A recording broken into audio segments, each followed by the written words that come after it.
الحمد لله الذي لم يزل عالما حمدا صمدا سميعا بصيرا حي قيوما عليما خبيرا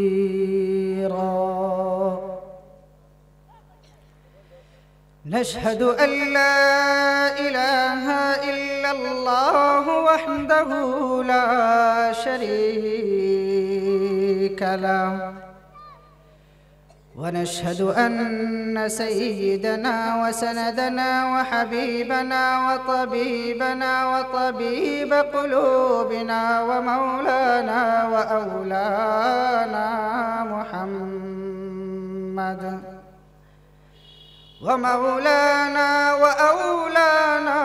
محمدا عبد الله ورسوله. أما بعد فقد قال الله تعالى في كلامه المجيد وفي فرقانه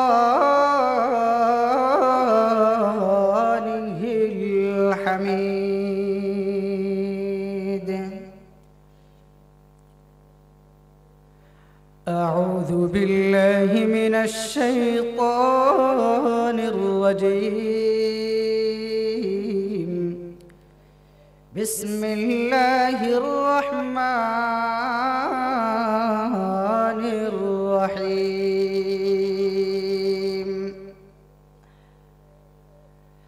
ولقد كرمنا بني آدم وحملناهم في البر والبحر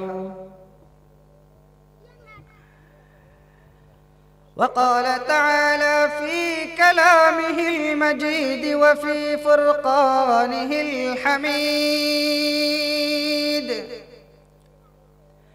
هو الذي أرسل رسوله بالهدى ودين الحق ليظهره على الدين كله ولو كره الكافرون ولو كره المشركون.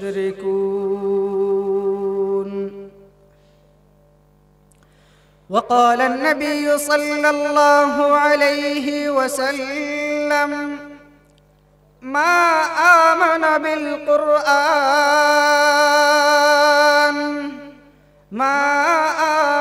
بالقرآن من استحل محارمه. وقال النبي صلى الله عليه وسلم: من مات ولم يغزو ولم يحدث به نفسه مات على شعبة من النفاق. وقال النبي صلى الله عليه وسلم: من سأل الله الشهادة بصدق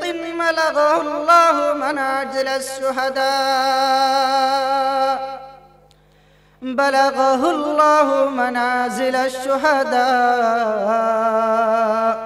وإن مات على فراشه،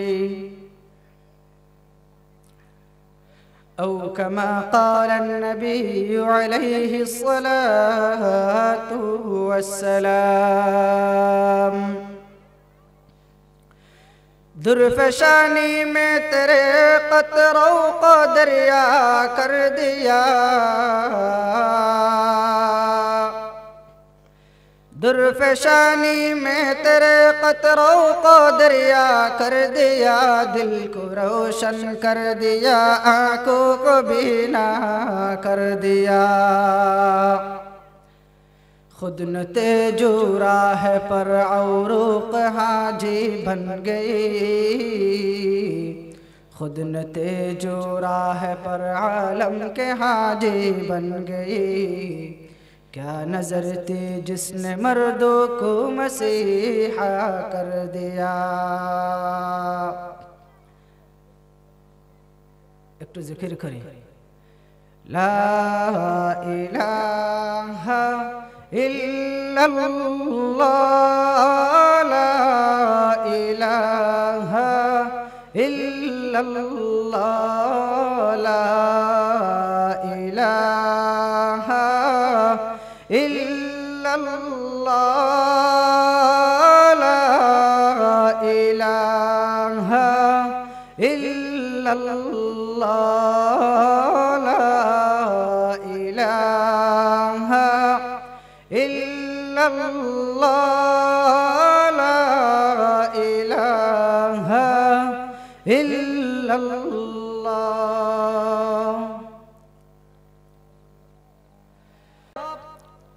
अपने এত বড় সাগর কিভাবে সৃষ্টি করলেন? আল্লাহ পাক সুবহানাহু ওয়া তাআলা বলবেন ইযা আরাদা শাইআন আন ইয়াকুনা লাহু কুন ফায়াকুন। উত্তর দিবেন আমি ইচ্ছা পোষণ করে বলেছি আন ইয়াকুলা লাহু কুন ফায়াকুন। আমি ইচ্ছা পোষণ করে বলেছি কুন ফায়াকুন। এত বড় সাগর মহাসাগর সৃষ্টি হতে দেরি করে নাই। ঠিক সেম ভাবে যদি প্রশ্ন করি এত বড় পাহাড় কিভাবে সৃষ্টি করেছেন, আল্লাহ পাক সুবহানাহু ওয়া তাআলা উত্তর দিবে কোন বলার কারণে পাহাড় সৃষ্টি হয়ে গেল। যদি প্রশ্ন করি এত বড় বড় জীব জন্তু কিভাবে সৃষ্টি করেছেন, আল্লাহ পাক সুবহানাহু ওয়া তাআলা সেম উত্তরটা দিবেন যে কোন বলার কারণে এত বড় জীব জন্তু সৃষ্টি করেছি। যদি প্রশ্ন করা হয় এত বড় ফেরেশতা কিভাবে সৃষ্টি করেছেন, বলে ফেরেশতার বর্ণনা হলো প্রথম আসমানে বসে যদি পাগুলা নিচে নামিয়ে দেয় তাহলে এত বড় ফেরেশতা যে 7 তফকা জমিনের নিচে তার পাগুলা পড়ে যাবে। 7 তফকা জমিন 7 তফকা আসমান পেরিয়ে তার পা পড়ে যাবে একদম নিচে। এত বড় ফেরেশতা আল্লাহ পাক সুবহানাহু ওয়া তাআলা কিভাবে সৃষ্টি করেছেন, বলে কোন বলার কারণে সৃষ্টি করেছি। যদি প্রশ্ন করা হয় এর চেয়ে বড় ফেরেশতা আছে কিনা, আল্লাহ পাক সুবহানাহু ওয়া তাআলা উত্তর দিবেন যে এত বড় ফেরেশতাও সৃষ্টি করেছি। পুরা কায়নাত বিশ্ব ব্রহ্মাণ্ড সমস্ত ফেরেশতা থেকে শুরু করে পুরা কায়নাতকে এক লুকমায় খেয়ে ফেলতে পারে এমন ফেরেশতাও আল্লাহ পাক সুবহানাহু ওয়া তাআলা সৃষ্টি করেছে। যদি প্রশ্ন করা হয় মাওলাই করিম কিভাবে সৃষ্টি করেছেন, আল্লাহ পাক সুবহানাহু ওয়া তাআলা উত্তর দিবে তাকে সেম খুন বলার কারণে সৃষ্টি করেছি, ফায়াকুন বলার কারণে সৃষ্টি হতে দেরি করে নাই। যদি প্রশ্ন করা হয় আপনি আমার মতে ছোট্ট মানব, আল্লাহ পাক সুবহানাহু ওয়া তাআলা কিভাবে সৃষ্টি করেছেন, আল্লাহ পাক সুবহানাহু ওয়া তাআলা উত্তর দিবেন না যে খুন বলার কারণে সৃষ্টি করেছি। আল্লাহ পাক সুবহানাহু ওয়া তাআলা ব্যতিক্রম উত্তর দিয়ে বলবেন খলাকাতাহু বিয়াদাইন, আমার নিজ হস্ত দ্বারা নিজ হাত দ্বারা এই মানব জাতিকে আমি সৃষ্টি করেছি। বলি সুবহানাল্লাহ, আল্লাহু আকবার। কি দামি এই বর্ণনা করতে গিয়ে আল্লাহ পাক সুবহানাহু ওয়া তাআলা কালামে মাজিদের মধ্যে ইরশাদ করেন ওয়ালাকাদ কাররামনা বানি আদম ওয়া হামালনাহুম ফিল বাররি ওয়াল বাহর। এই জলস্থলের মধ্যে আসমান জমিন চন্দ্র সূর্য গ্রহ নক্ষত্র মানুষ জিন ফেরেশতা জান্নাত জাহান্নাম থেকে শুরু করে আল্লাহ পাক সুবহানাহু ওয়া তাআলার যত সৃষ্টিকুল রয়েছে তার মধ্য থেকে সবচেয়ে দামি করে আল্লাহ পাক সুবহানাহু ওয়া তাআলা সবচেয়ে ফজিলতপূর্ণ করে সৃষ্টি করেছেন বনি আদমকে। বনি আদম ওয়া হামালনাহুম ফিল বাররি ওয়াল বাহর। এই বনি আদমকে আল্লাহ পাক সুবহানাহু ওয়া তাআলা দামি করে সৃষ্টি করেছেন। তার মধ্য থেকে আরো ফজিলতপূর্ণভাবে আমাদেরকে আল্লাহ পাক সুবহানাহু ওয়া তাআলা পাঠিয়েছেন যে নবীর উম্মত হওয়ার জন্য সমস্ত কায়নাতের 1 লক্ষ বা 2 লক্ষ 24,000 পয়গম্বর আল্লাহ পাক সুবহানাহু ওয়া তাআলার দরবার আরজ করেছিলেন উম্মত হওয়ার জন্য। সেই নবীর উম্মত হিসেবে আল্লাহ পাক সুবহানাহু ওয়া তাআলা আমাদেরকে পাঠিয়েছেন। আরো ফজিলতপূর্ণ করে আল্লাহ পাক সুবহানাহু ওয়া তাআলা আমাদেরকে বানিয়েছেন যে শেষ জামানা, যে জামানার বর্ণনা করতে গিয়ে রাসূল আকরাম সাল্লাল্লাহু আলাইহি ওয়াসাল্লাম ইরশাদ করেন এমন এক জামানা চলে আসবে যে জামানায় সুম্মা আমানু সুম্মা কাফারু সুম্মা আমানু সুম্মা কাফারু সুম্মা ইজদাদু কুফরা। মুহূর্তেই ইমানদার, মুহূর্তে কাফের, মুহূর্তে ইমানদার, মুহূর্তে কাফের, হঠাৎ ঈমান আনয়ন করবে, হঠাৎ কাফেরে পরিণত হবে। ওই জামানা, যে জামানার মধ্যে ঈমান রাখা এত বেশি কষ্টসাধ্য হয়ে পড়বে যে জিহ্বার মধ্যে যদি আগুনের স্ফুলিঙ্গর ছোট্ট একটি অংশ যদি জিহ্বার মধ্যে রাখা হয়, যেভাবে যন্ত্রণার কষ্টের শিকার হবে, এর চেয়েও বেশি কষ্টের শিকার হয় বর্তমান সময়ে আখিরি জামানায় ঈমান নিয়ে টিকে থাকার জন্য। ঠিক এমন জামানা, যে জামানার উম্মতের বর্ণনা করতে গিয়ে আকায়ে নামদার রাসূল আকরাম সাল্লাল্লাহু আলাইহি ওয়াসাল্লাম ইরশাদ করেন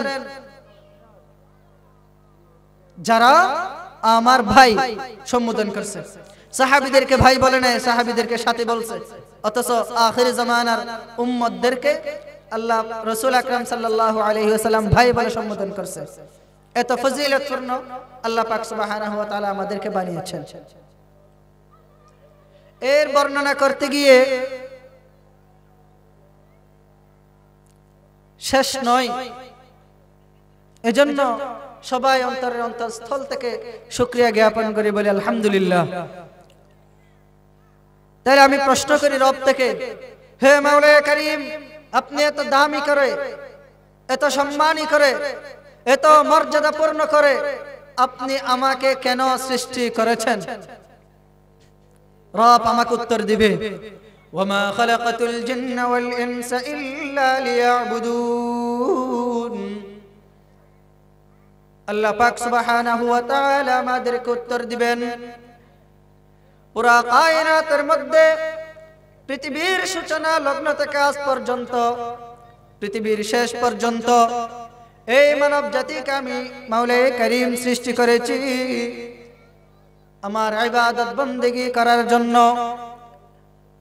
আল্লাহ পাক সুবহানাহু ওয়া তাআলা ইবাদত বন্দেগী থেকে উদ্দেশ্য হলো মানব জীবনের সূচনা লগ্ন থেকে, দিনের সূচনা থেকে শুরু করে রাত পর্যন্ত আল্লাহ পাক সুবহানাহু ওয়া তাআলা আমি আমার জীবনকে কিভাবে পরিচালনা করব, আমি আমার জীবনকে কোথায় কিভাবে কাটাবো, কোন মুহূর্ত কোথায় কিভাবে ব্যয় করব, সবকিছু সংবিধান রূপে কালামুল্লাহ আমাদেরকে দিয়েছেন, যেখানে লিপিবদ্ধ করে দিয়েছেন আমি কোন সময় কিভাবে কাটাবো, যেখানে লিপিবদ্ধ করে দিয়েছেন সমাজ ব্যবস্থা কিভাবে পরিচালিত হবে, যেখানে লিপিবদ্ধ করে দিয়েছেন রাষ্ট্রীয় ব্যবস্থা কিভাবে পরিচালিত হবে।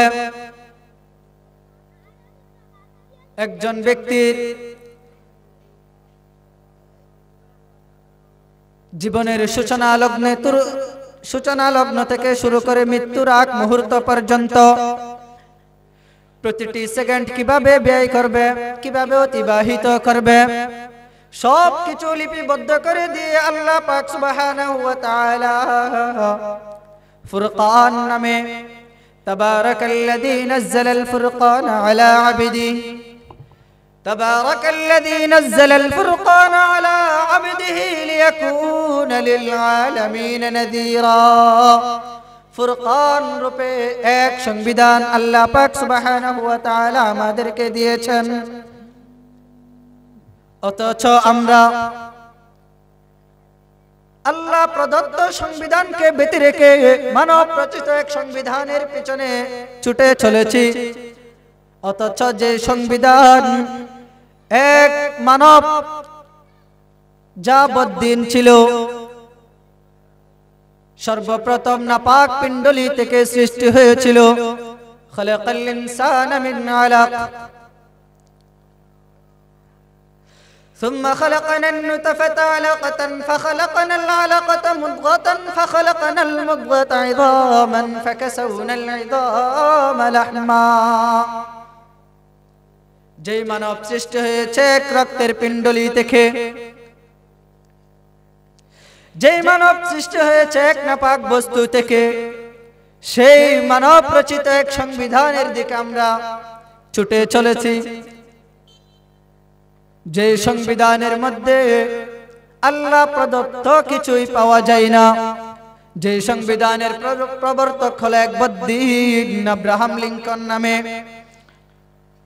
যে সংবিধান হলো democracy of the people, by the people, for the people. এমন এক সংবিধানের দিকে আমরা ছুটে চলেছি, যে সংবিধান মানব সভ্যতার জন্য ক্ষতি সাধন বই কিছুই আনবে না। এটা হলো আমাদের জন্য খুব গুরুত্বপূর্ণ এক বিষয়। অথচ আমি আমার জীবনকে কিভাবে পরিচালিত করব, আমি আমার জীবনকে কিভাবে পরিচালনা করব, আমার হায়াত কোথায় কিভাবে কাটাবো, সব কিছু লিপিবদ্ধ করি আল্লাহ পাক সুবহানাহু ওয়া তাআলা। আল্লাহ পাক সুবহানাহু ওয়া তাআলা সংবিধান দিয়েছেন, তাবারাকাল্লাযী নাযালাল ফুরকানা আলা আবদিহি লিয়াকুনা লিল আলামিন নাযীরা। সেই সংবিধানকে ব্যতি রেখে মানব রচিত এক সংবিধানের দিকে ছুটে চলেছি। যেই সংবিধান নিয়ে যদি আমি কথা বলি, সেই সংবিধান আমাদেরকে শিক্ষা দিবে সমস্ত ক্ষমতার উৎস হলো জনগণ। সেই সংবিধান আমাদেরকে শিক্ষা দিবে সমস্ত ক্ষমতার উৎস জনগণ। জনগণ চাহে তো একজন মালিক বাদশাহ বানাতে পারে, আবার সেই জনগণ চাহে তো বাদশাহ থেকে নামিয়ে দিতে পারে, এবং সেই জনগণ চাহে তো সম্মান দিতে পারে, সেই জনগণ চাহে তো সম্মান থেকে নামিয়ে দিতে পারে। সেই সংবিধানের মধ্যে লেখা আছে, জনগণ চাহে তো ফুলের মালা পড়াতে পারে, জনগণ চাহে তো জুতার মালাও পড়াতে পারে। অথচ কত সুন্দর কালামে মাজিদের মধ্যে আল্লাহ পাক সুবহানাহু ওয়া তাআলা ইরশাদ করেন, সূরা আলে ইমরানের 26 নম্বর আয়াতের মধ্যে আল্লাহ পাক সুবহানাহু ওয়া তাআলা ইরশাদ করেন, কুলিল্লাহুম্মা মালিকাল মুলক কুলিল্লাহুম্মা মালিকাল মুলক তুতিল মুলকা মান তাশা ওয়া তানজিউল মুলকা মিম্মান তাশা ওয়া তুইজ্জু মান তাশা ওয়া তুযিল্লু মান তাশা বিয়াদিকাল খায়র ইন্নাকা আলা কুল্লি শাইইন কাদির।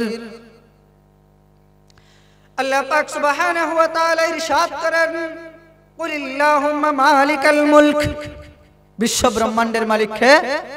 একমাত্র আল্লাহ পাক সুবহানাহু ওয়া তাআলা। সমস্ত ক্ষমতার উৎস কে? আল্লাহ পাক সুবহানাহু ওয়া তাআলা। অথচ এই সংবিধান বলবে সার্বভৌমত্বের মালিক হলো জনগণ।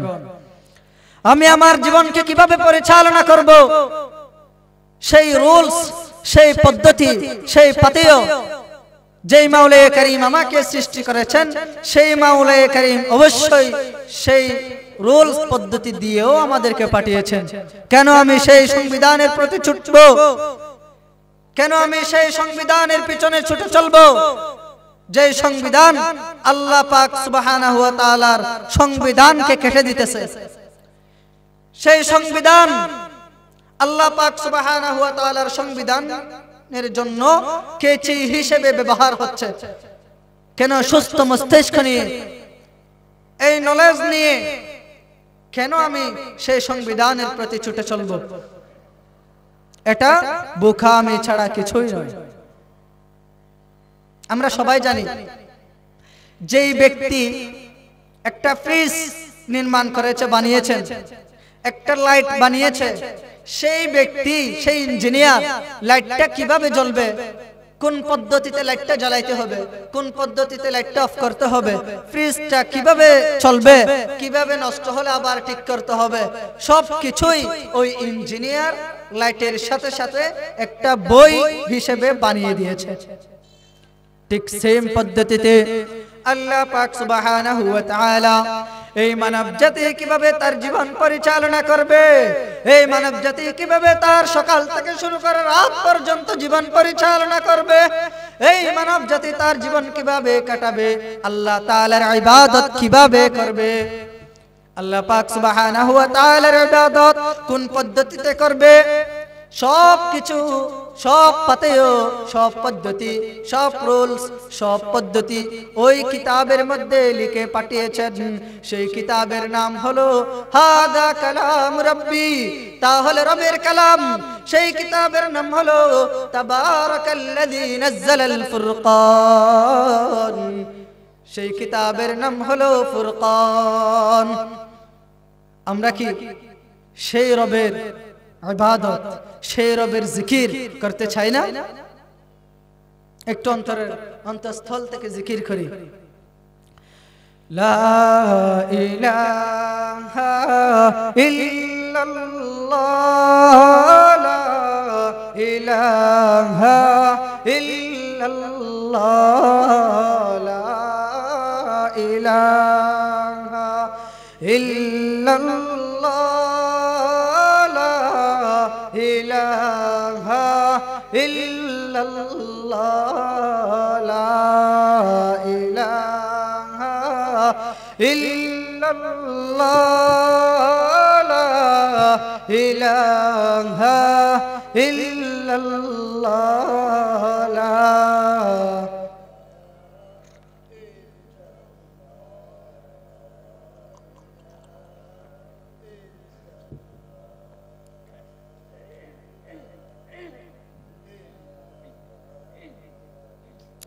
তো মুহতারাম হাজিরিন,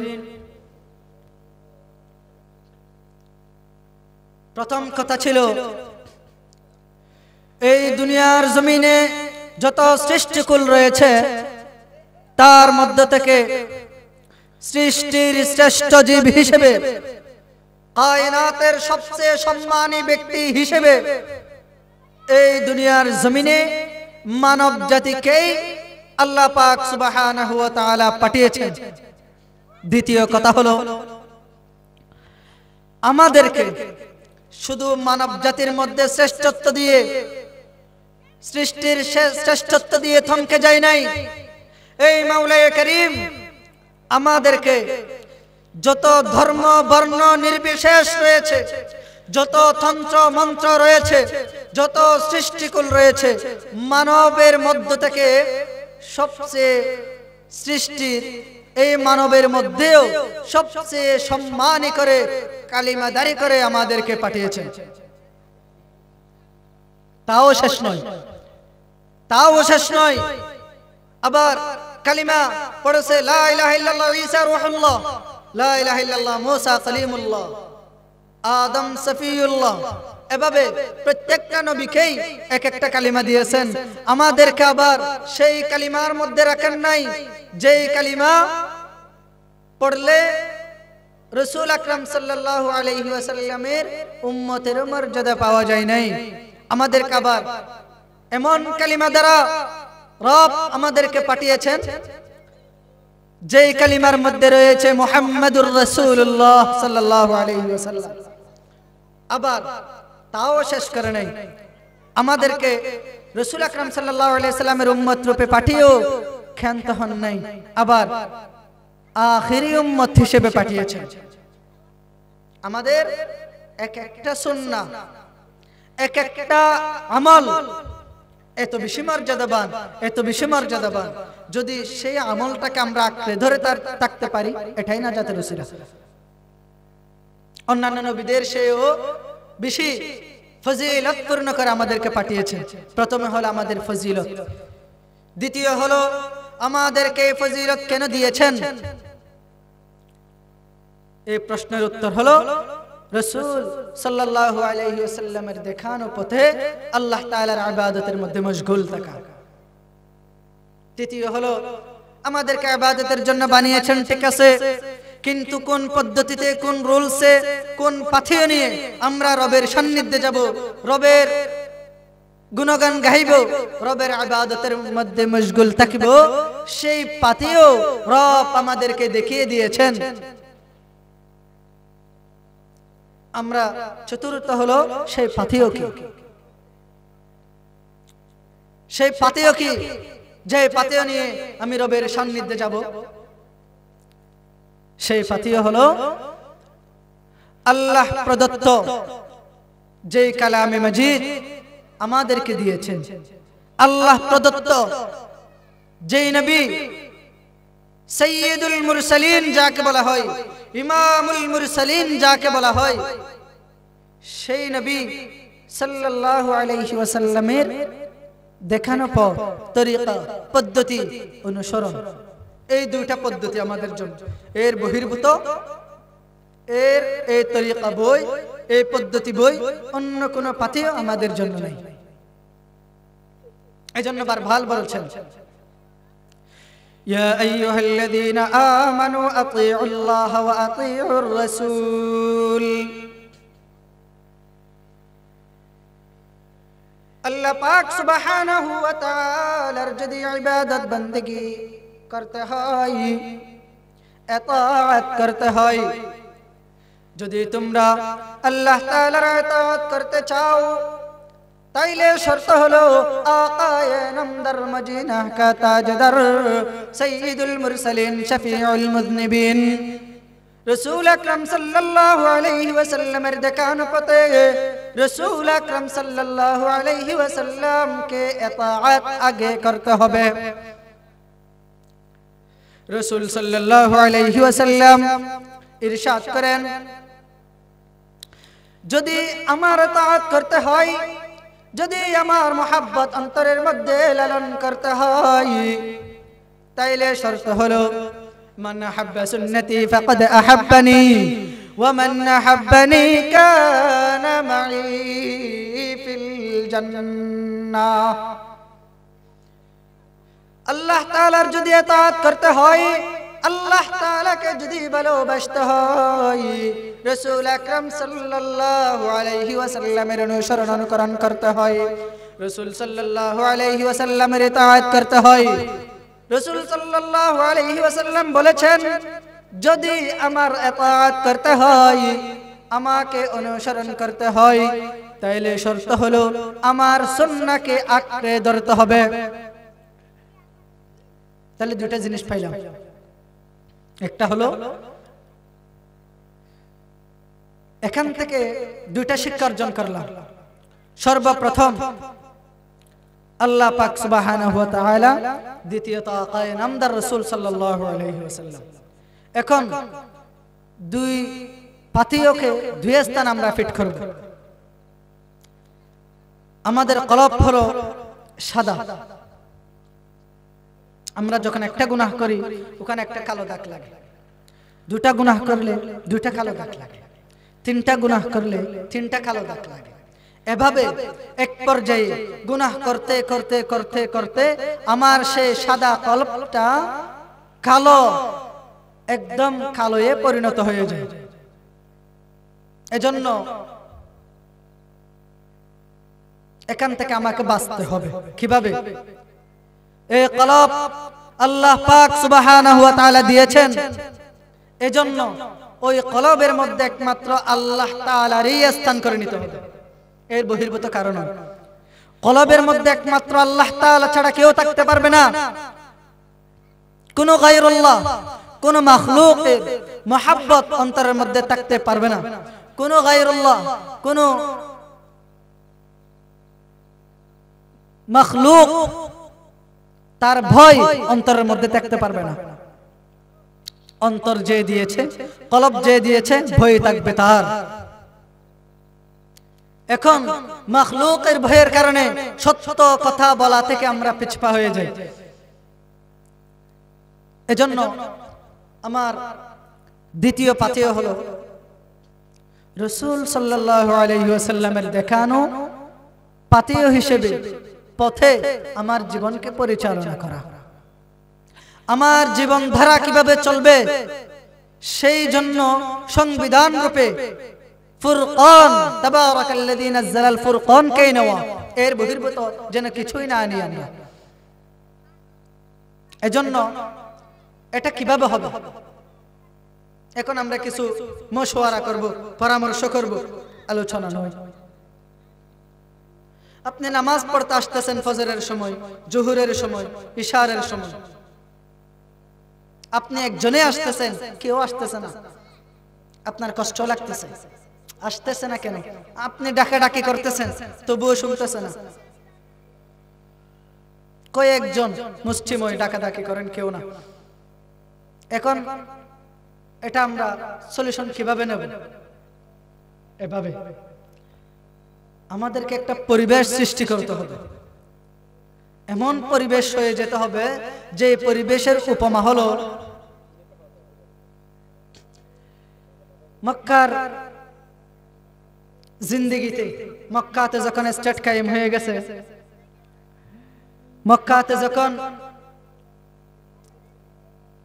ইসলামিক স্টেট, মক্কাতে যখন সংবিধান কোরআন কায়েম হয়ে গেছে, মানব সভ্যতা জীবন পরিচালনা করতেছে কোরআন দ্বারা, রাষ্ট্র শাসিত হচ্ছে কোরআন দ্বারা, তখন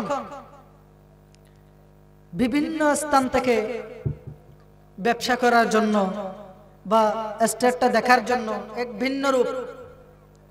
ভিন্ন রূপ এটা দেখার জন্য সবাই চলে আসতেছে। এসে যখন দেখতেছে দোকানের সওদাগর নেই, খোলামেলা দোকান পড়ে আছে, কিন্তু কেউ চুরি করতেছে না। যখন এসে দেখতেছে দোকান খালি এমনি এমনি পড়ে আছে, কেউ কিছু ধরতেছে না, লোকজনও দেখে যাচ্ছে না, কি হলো? অ্যানালাইসিস করে বাহির করলো যে সবাই আজান দিচ্ছে মানে নামাজের জন্য চলে গেছে। দেখতেছে কেউ কারো জিনিস অনুমতিহীন ধরতেছে না। এটার কারণ কি? অ্যানালাইসিস করে পাওয়া যাচ্ছে মক্কার জমিন থেকে চোর বিলুপ্ত হয়ে গেছে। কেন? এখানে কোরআন সংবিধান রূপে যখন চলে আসলো, সংবিধানের ধারা যখন চলে আসলো, ওয়াস-সারিকু ওয়াস-সারিকাতু ফাকতাউ আইদিয়াহুমা, যদি চুরি করা হয়, যদি বিনা অনুমতিতে কারো সম্পদ ধরা হয়, যদি বিনা অনুমতিতে কারো মাল হক নষ্ট করা হয়, এমন সময় তার শাস্তি হলো ওয়াস-সারিকু ওয়াস-সারিকাতু ফাকতাউ আইদিয়াহুমা, চোর পুরুষ এবং চোর মহিলা দুইজনকে উভয়ের ফাকতাউ আইদিয়াহুমা দুইজনের হাতকে কেটে দেওয়া হবে। এই এলান যখন করা হলো, এই দ্বারা যখন বাস্তবায়ন হয়ে গেল, পুরা রাষ্ট্র থেকে যখন চোর বিলুপ্ত হয়ে গেছে, ঠিক এমনই এক সন্ধিহানে, ঠিক এমনই এক সময়ে মক্কার অলিতে গলিতে, মক্কার পরতে পরতে যখন শান্তি বিরাজ করতেছে, মনের মধ্যে যখন শান্তি চলে আসতেছে, আমার মাল আমি যেখানে ইচ্ছা ফেলে যাব, কিন্তু কেউ ধরবে না। কেন ধরবে না? যদি ধরে সে জানে আমার হাত কেটে দেওয়া হবে। আমি রাস্তা দেখে চলে যাচ্ছি, আমার ব্যাগ রাস্তার মধ্যে পড়ে গেছে, কিন্তু কেউ ধরতেছে না। আমি খুঁজে যখন সেই রাস্তা দিয়ে আবার পুনরায় হেঁটে চলে আসতেছি, আমার সেম ব্যাগটা আমি ওই স্থানে পাইছি। অন্তরের মধ্যে এক প্রশান্ত চলে আসতেছে। বলে কিভাবে আসতেছে?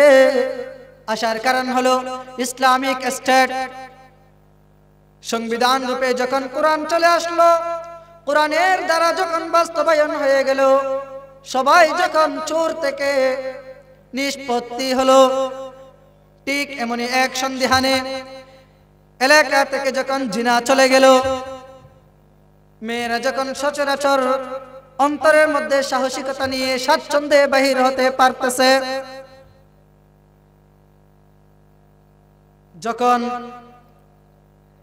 সবাই যখন একসাথে নামাজের জন্য চলে যায়, এমন অবস্থা দেখে, এমন কালচার দেখে, ইসলামিক কালচার যখন ফুটে উঠতেছে, সমস্ত কাফের অন্তরের মধ্যে নাড়া দিতেছে। এটা কেমন সংবিধান, এটা কেমন ধারা, এটা কেমন দেশ, এটা কেমন স্টেট।